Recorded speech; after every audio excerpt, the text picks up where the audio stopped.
صاحب کا بہت سارے حوالوں سے شکریہ. میم کا بہت شکریہ.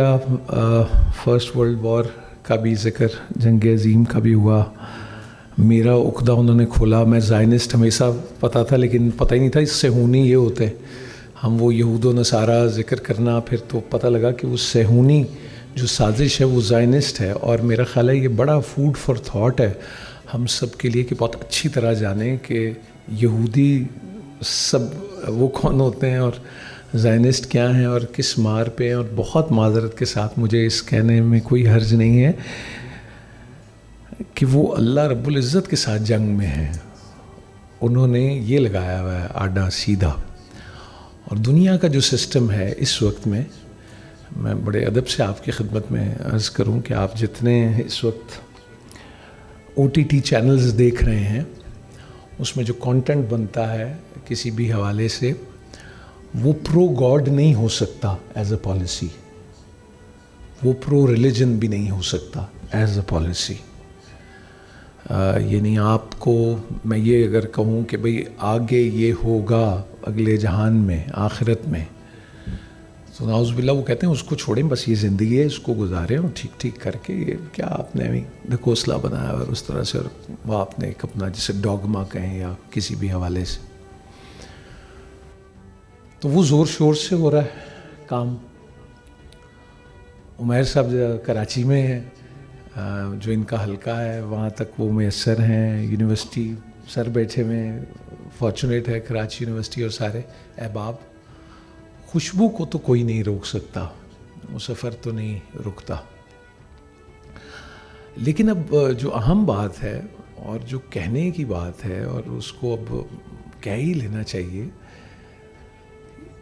کہ علماء کرام یا سائنٹسٹ یا فلاسفرز جو جس شعبے میں مہارت رکھتے ہیں وہ یہ کام کرتے ہیں. لیکن یہ جو پوڈیم جس نے بنایا ہے وہ بھی ایک ہنرمند ہے، اور جس نے یہ مائکروفون بنایا ہے وہ بھی ایک ہنرمند ہے. ہم نے وہ دور بھی سنا، آپ نے بھی دیکھا کہ اس کے متعلق کہا گیا کہ نہیں یہ حرام ہے، یہ نہیں حلال. آج کل کوئی آواز اس کے بغیر آپ دیکھتے ہی نہیں ہیں، کوئی سلسلہ ہی نہیں ہے. تصویر کے متعلق بھی یہ بات آئی، لیکن اب جو حالات ہیں اب پتہ لگا کہ واقعی شاید حرام ہی ہونا چاہیے تصویر کو، جیسی ملٹیپلیکیشنز ہونا شروع ہو گئیں اور جو سب اثرات نکلے. لیکن ہم سارا، میں میم کا بھی جذبہ بھی دیکھ رہا تھا، میں وہ بھی سوچ رہا تھا سارا کہ وہ جیسے لڑائی میں کہتے ہیں نا کہ اس نے مجھے پہلا، تیسرا، پانچواں، ساتواں، آٹھواں مکہ مارا، تو اس نے کہا بیچ کے مکے کس کے تھے؟ اس نے کہا وہ میں نے مارے تھے. تو یہ جب جتنی سازشیں ہمارے خلاف ہو رہی تھیں یا ہو رہی ہیں تو ہم کیا کر رہے ہیں؟ میں امام زین العابدین ہال میں موجود ہوں. اب یہاں تو جھوٹ بڑا مشکل ہے بولنا، میرا خیال ہے بڑا مسئلہ ہو جائے گا. مولا علی کرم اللہ وجہہ کے خطبات میں ہم نے سنا کہ انہوں نے کہا کہ میں تمہیں سردی میں کہتا ہوں جہاد کے لیے نکلو، تم کہتے ہو سردی بہت ہے. پھر میں گرمی میں کہتا ہوں، تم کہتے ہو گرمی بہت ہے. تو اس کا مطلب ہے کہ وہ جو بچھونے ہیں وہ اب آرام دینے لگے ہیں زیادہ. سو تساہل پسندی بہت زیادہ ہو گئی. غور کیجئے ہماری جڑیں کہاں سے متصل ہیں. کیوں 1911 میں انگریز کو فارسی کو ہٹانا ضروری ہے، میڈیم لانا ہے تاکہ وہ 91-93% لٹریسی ریٹ جو ہے وہ آپ کی ڈسکوالیفیکیشن میں بدل جائے. آج پرشین مجھے نہیں آتی ہے، عربی سے میری نہیں ہے واقفیت، لیکن جو حاصل کرنے والے علم ہے وہ تو حاصل کر رہے ہیں. تو میری غذا ہی بند ہو گئی نا، یہ جاننا ہی بند ہو گیا. میں آپ کو ایک بڑی چھوٹی سی بات بتاؤں. ابھی رمضان مبارک میں عمرہ کی سعادت ہوئی، تو جس روز ختم قرآن تھا تو امام صاحب عربی میں جب دعا کر رہے تھے، وہ گریہ بھی تھا ان کی آواز میں. تو جو انہوں نے دعا کی تو اس دن یہ پتہ لگا تھا کہ غالباً مسجد نبوی میں 1,16,000 یا کوئی 1,36,000 کے قریب ریکارڈ تعداد تھی نماز پڑھنے والوں کی. تو امام صاحب یہ دعا کر رہے تھے کہ یا اللہ فلسطین کو آزاد کر دے. اور میں صرف یہ سوچ رہا تھا کہ کہ اللہ رب العزت کی ذات اس وقت 1,36,000 لوگوں کو اکٹھے دیکھ رہا ہے اور وہ یہ سوچ رہا ہوگا کہ یہ اب بھی مجھے ہی کہہ رہے ہیں کہ یہ آزاد مجھے کرنا ہے. اور اگر اتنی صلاحیتوں سے طاقتوں سے تمہیں نوازا ہے تو تم نے کیا کرنا ہے؟ عیش. جس خلافت عثمانیہ کی ہم بات کر رہے ہیں، جن معاشی مسائل کا ہم نے ذکر کیا، وہ کیوں پیدا ہوئے معاشی مسائل؟ وہ رزق حلال جس کے حلق سے اترتا تھا وہ کیسے پھر فاتح بن جاتا ہے؟ اور جب اس میں ملاوٹ ہونے لگتی ہے تو پھر اس کی کیا قیمت ہم ادا کرتے ہیں؟ یہ ہم آج دیکھ رہے ہیں. میم کہہ رہی ہیں کہ وہ فیس بک بند کر دی انہوں نے. وہ ہم نے ہی نہیں بنائی، وہ انہوں نے ہی بنائی ہوئی ہے. ہم بنا ہی نہیں رہے، چیزیں کچھ چھٹی پہ گئی ہیں. اور کیوں ہیں کچھ نہیں پتا. عمیر صاحب جیسے لوگ جتنی بڑی نعمت ہیں، ان کو تو آزاد دیکھ کے مجھے بہت خوشی ہوتی ہے. وہ ارسطو نے کبھی کہا تھا شاعروں کے بارے میں کہ سارا دن ان کی عزت کرو اور شام کے وقت سر پہ تاج بنا کے اپنے ملک سے نکال دو انہیں، کیونکہ بڑے خطرناک لوگ ہوتے ہیں تو تم میں نئے نئے خیالات پیدا کرنا شروع کر دیں گے. لیکن یہ کوئی نیا چیلنج نہیں ہے.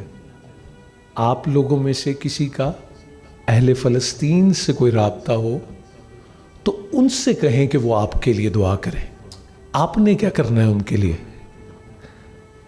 اس شہر میں اب بھی ملبے کے ڈھیر پہ اگر آپ کبھی جائیں، جو پہلے لوگ جاتے رہے، وہ مانگتے نہیں ہیں. وہ چائے بنا کے کسی طرح پیش کریں گے آپ کو، کسی نہ کسی طرح. ہاتھ نہیں پھیلاتے. وہ پتہ نہیں پھر خاص ہے ترکیب میں قوم رسول ہاشمی. لیکن آپ اور ہم دیکھ لیجئے، شدید ترین ناشکری ہے. چھٹی پہ گئے ہوئے ہیں، ویکیشن چل رہی ہے، ہالیڈے ہے اور ہے. آج میں جب تاریخ دیکھ رہا تھا، عمیر بھائی کی بڑی مہربانی کہ انہوں نے بتایا، تو میں سوچ رہا تھا کہ اس سے اچھا وہ بڑی 11ویں شریف میں سیدنا غوث الاعظم کی نسبت کے ساتھ کیا اچھی شرکت ہو سکتی ہے کہ یہ. اور پتہ لگا پھر تو یہ تو ہال بھی امام زین العابدین علیہ السلام ان کے نام سے منسوب ہے. دیکھیے، چور سے کوئی شکوہ نہیں ہے کہ وہ چوری کیوں کرتا ہے. تالا شریف آدمی کے حوصلے کے لیے ہوتا ہے. میرے اور آپ کے لیے اسرائیل کو کچھ بھی کہنا ہے اس وقت بہت آسان، اس لیے کہ اسرائیل دور ہے، آنے میں دیر لگے گی. لیکن وہ پنجابی میں کہتے ہیں کہ 10 رب کو لے کے کسن، کہنا کسن او ہو، تو پھر کلمہ تو پھر کوشچن ہو جاتا ہے. ہم اپنے اپنے حصے کے جو چھوٹے چھوٹے بت اور شیطان جیسے بھی ہیں، چاہے رفع یدین کر کے گریں یا بغیر اس کے، ان کا کوئی بندوبست کرنا بڑا ضروری ہے. اور دیکھیے، زندگی کا یہی تو شاید مقصد ہے. اور کیا ہے مقصد؟ میڈیم سے نہیں گھبرانا. میرا سلطان صلاح الدین ایوبی سے تعلق پی ٹی وی کی وجہ سے ہے. پورا ڈرامہ بنا تھا ان پہ. وہ میں نے بچپن میں دیکھا ہے کھیل، کیسے دیوار، وہ قلعے کی دیوار وہ کراس کرتے ہیں، اور وہ کیا کمال کے آرٹسٹ تھے جنہوں نے وہ رول کیا.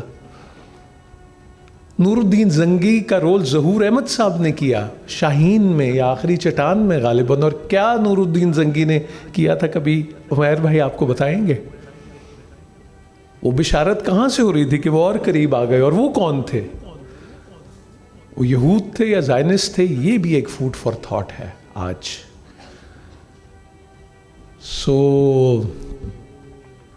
اب نعرہ جو ہے دل میں لگائیں، دھمال جو ہے وہ کو دل میں ڈالیں اندر. باہر بہت ہو گئی، اندر لگائیں کوئی میلہ اگر لگانا ہے تو، اور لگتا ہے تو. سب کے حصے میں تو نہیں آتا. ہاں، مگر مجھے لگتا ہے کہ آنسو اللہ رب العزت کو بہت پسند ہیں. لیکن آپ یہ بھی سوچ لیجئے کہ اب میرے اور آپ کی ایمان کی حالت کا کیا وہ تیسرا لیول ہے، وہ جو دل میں برا جاننے والا، یا اس 2 سے تو ہم دستبردار ہو گئے کہ وہ مار بڑی پٹتی ہے.